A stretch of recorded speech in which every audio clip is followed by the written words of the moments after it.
Hey guys, in this video, I will show you how to screen share Opera GX without a black screen on Discord. Alright, let's begin. First, make sure Discord is completely closed before starting any troubleshooting steps.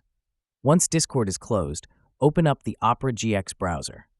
Next, click on the three dots in the lower left corner of the Opera GX window to access the settings. From here, you can search for the hardware acceleration option. If you can't find it, simply type graphics acceleration in the search bar. Once you find it, disable the acceleration feature. After turning it off, close the Opera GX browser completely.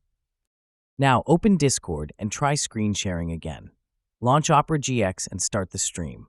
This should resolve the black screen issue. So that's basically how you can screen share Opera GX without the black screen on Discord.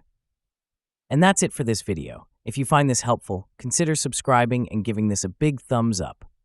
Thanks.